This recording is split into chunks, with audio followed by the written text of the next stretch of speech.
Alfonso Riera, él es director de Front Consulting y está con nosotros la tarde de hoy para hablar sobre los nuevos conceptos y emprendimientos así dentro de los esquemas colaborativos que han tomado auge en el último tiempo. Bienvenido. Gracias, Mariana. Bueno, efectivamente, fíjate que lo que vivimos no fue poca cosa, esto impactó y fue un choque a nivel mundial, ¿no? Esto de alguna manera mutó el mercado. Acuérdate que el mercado nunca desaparece, él se achica, se agranda o muta, que es lo que ocurrió. Y las empresas rápidamente, obviamente, comenzaron a interpretar lo que estaba ocurriendo. Pero fíjate que en lugar de que hayan nacido nuevos conceptos al azar, lo que está haciendo el emprendedor y el empresario mundial y venezolano es identificar cómo cambió los patrones de consumo.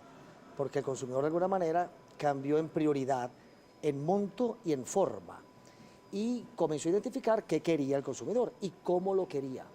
Y apenas comenzaron a identificar o a tantear elementos exitosos, por allí se colaron vías, que es lo que llamamos modelos exitosos que de alguna manera han crecido rápidamente. A la gente quería comida, por eso que estamos viendo la cantidad de bodegones que se han armado de una forma a veces tradicional y a veces de manera muy digital también. La gente quería fast food o comida rápida para llevar a su casa, inclusive. Entonces nacieron una cantidad de conceptos, pero cuando te digo cantidad es que tenemos un monitoreo en la oficina, que no es un trabajo estadístico preciso, pero es un monitoreo, y hemos contabilizado la creación, para hablar del caso de fast food, por ejemplo, de la creación de 200 conceptos de marzo acá, desde el mes de marzo acá. Es decir, casi un año 600.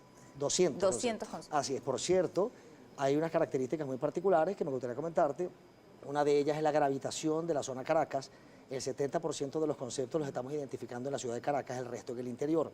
El concepto gastronómico que más ha crecido es la hamburguesa, con más de 70 conceptos creados de hamburguesa. Luego pizza, luego comida japonesa, sándwiches, postres. Entonces, claro, lo que ocurre es que apenas haya alguien que descubra un modelo viable, todo el mundo acude de manera masiva.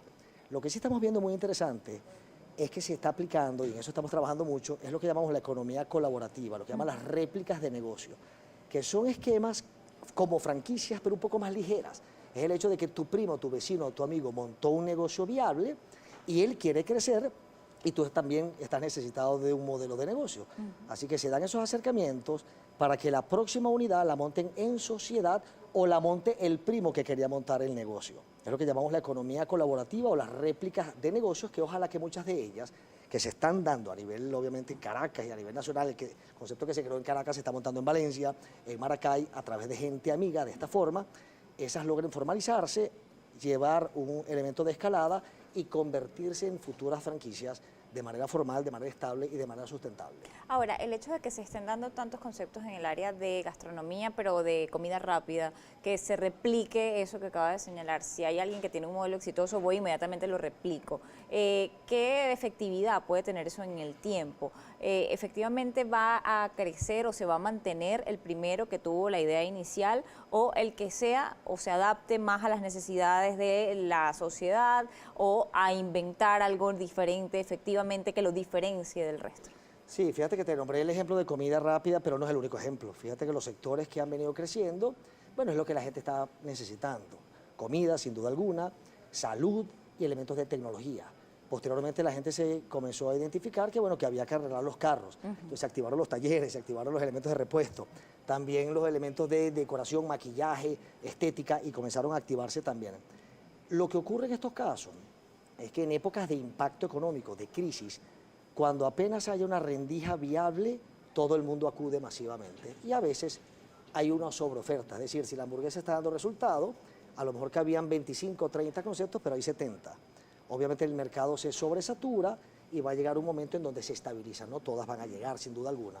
No, es como que por moda, el venezolano toma todo por moda. Hubo un tiempo donde todo el mundo hacía franelas y le ponía algún logo, donde todo el mundo hizo zarcillos o donde todo el mundo hizo collares, pulseras, después pasaron a hacer hamburguesas, después pasaron a hacer comida japonesa y el sushi fue un boom, y pareciera que todo empieza a ser como moda.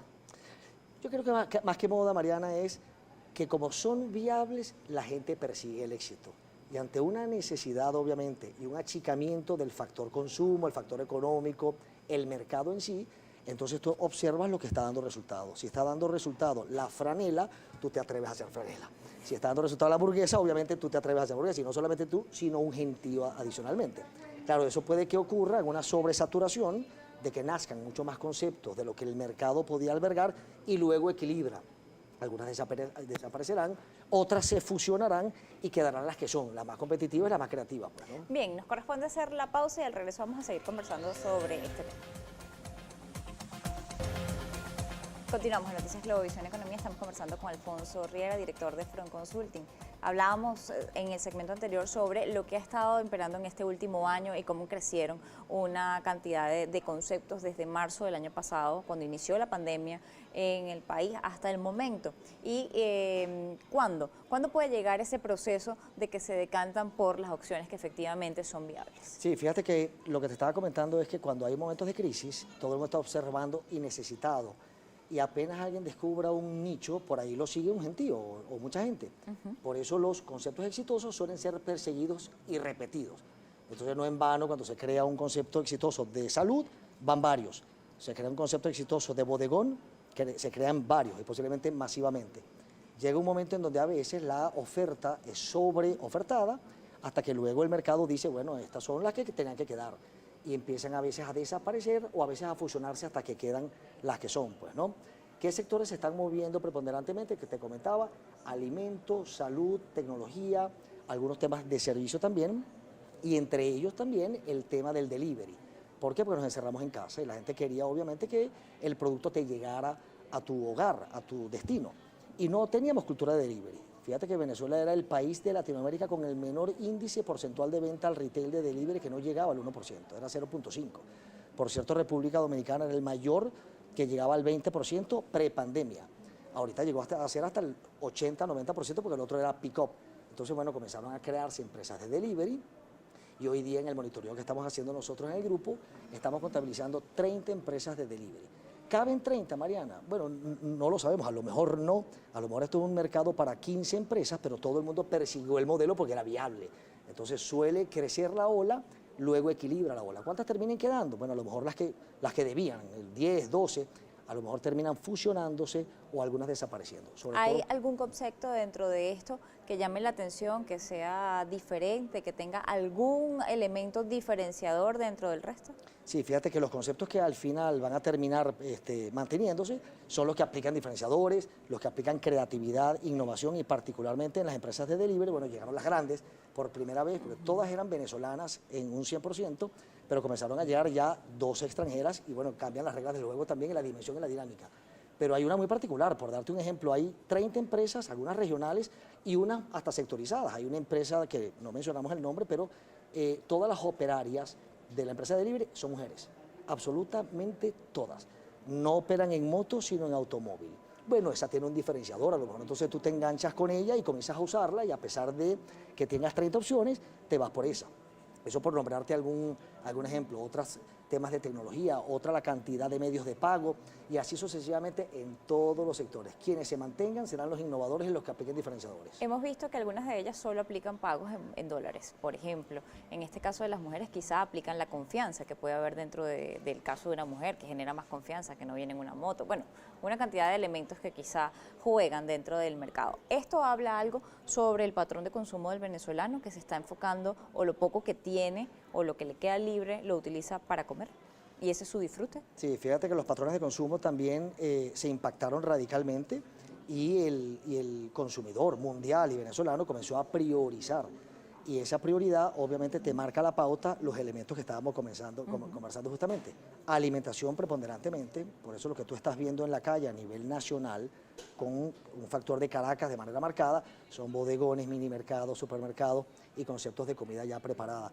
La salud también se está moviendo con dinamismo. El tema de la tecnología, porque esto fue una especie de empujón al mundo tecnológico y digital, que no estábamos como preparados para allá íbamos, pero esto fue un empujón. Así que todos los servicios tecnológicos también se están incrementando, pues, ¿no? Así que el venezolano comenzó a priorizar de su presupuesto a lo que debía gastar. Y la gente está observando. Y si la gente se percata de que lo que gasta el consumidor es en comida, por ahí se enfocan los emprendedores, empresarios e inclusive haciendo swap de conceptos que preexistían, que vendían otra cosa, se dieron cuenta que debían cambiar y migran en este caso. Que ahí también se dan factores colaborativos, Mariana, interesante. Por ejemplo, tengo un restaurante que no me es viable por estructura, por número de nómina, de vender lo que yo anteriormente vendía, pero me doy cuenta que otro concepto gastronómico sí está vendiendo bien, lo albergo entonces. El concepto de dark kitchens y ghost kitchen, las comidas fantasmas o ocultas, se está dando con mucha proliferación. Un localcito pequeño que no atiende al público, si acaso 1 o 2 meses, o ni siquiera atiende al público, pero solamente venta digital. Esos son negocios nacidos en crisis y para la crisis ajustados en crisis. Entonces, bueno, suelen ser viables, ¿no? Ahora, dentro de esto, me llama la atención y quisiera saber si han evaluado y lo han visto. ¿Cuántos de estos emprendedores, cuántos de estos que están iniciando un proyecto, lo inician efectivamente bajo la estructura de una empresa, de un negocio formal, con la visión de largo plazo, más allá de la visión de la oportunidad, de lo que hace falta en este momento? Sí, fíjate que es una gran pregunta porque se está dando mucho el emprendimiento empírico. Nosotros de alguna manera hemos venido trabajando y ofreciendo, de eso se trata nuestra empresa de servicio, para asesorar a estos emprendedores a que desde el principio hagan las cosas bien, desde el nacimiento y luego su escalada y su expansión. Pero más de la mitad de estos modelos de negocio se dan con elementos empíricos, es decir, nacen con lo que tienen, es decir, con los factores preponderantes y esenciales. No todos van a llegar, pero fíjate que si nos vamos a la tasa mundial de emprendimiento, mortalidad y mantenimiento, menos del 10% de los emprendimientos que se crean en el mundo llegan al 5º año de vida. Posiblemente la tasa será similar en Venezuela, pero lo que hay es que apuntar a que ese 10, 8, 7% que perdure lo hagan de una manera sustentable y lleguen a crecer, lleguen a ofrecer un modelo de servicio o productos interesantes, generen empleo, etc. Si en algún momento el COVID-19 cede entre el mundo, pero en Venezuela básicamente, estos sistemas que se han creado de atención al público, de servicios diferentes, de que puedes venir a retirarlo o te lo podemos llevar a tu casa, ¿va a declinar, va a caer como muchas cosas en Venezuela por lo mismo de aquello de las modas? ¿O sí cree que esto es un modelo que llegó para quedarse? También una gran pregunta que no solamente Venezuela, todo el mundo se la está haciendo. Es decir, llegó un punto en donde el delivery representaba el 100% de la venta. Bueno, el 100 no porque había un pick-up. Entonces ponte tú que el 90, 80%. Pero eso porque estábamos encerrados. Una vez que nos liberen, ¿a dónde va a llegar? Se estima, los especialistas, los proyectistas, estima que se puede equilibrar en un 30% a nivel mundial y que el 70% sea presencial. Es decir, llegó para quedarse, pero en su justa proporción. Aquellas que lo entiendan de antemano, entonces sabrán proyectarse con mejor estrategia, pues, ¿no? Es decir, que aquellas que lo entienden debieron haberse proyectado y programado para ese declive. Exactamente, y haber nacido para eso. Le agradezco habernos acompañado la tarde de hoy en Noticias Globovisión Economía. Alfonso Riera, director de Front Consulting, estaba con nosotros la tarde de hoy. Bueno, y esta es la realidad de los emprendedores en este momento y así están las cosas. Nosotros así llegamos al final. Recuerda como siempre nuestras redes sociales, @economía_gb o @mmarquez_gb. Siga con la programación de Globovisión.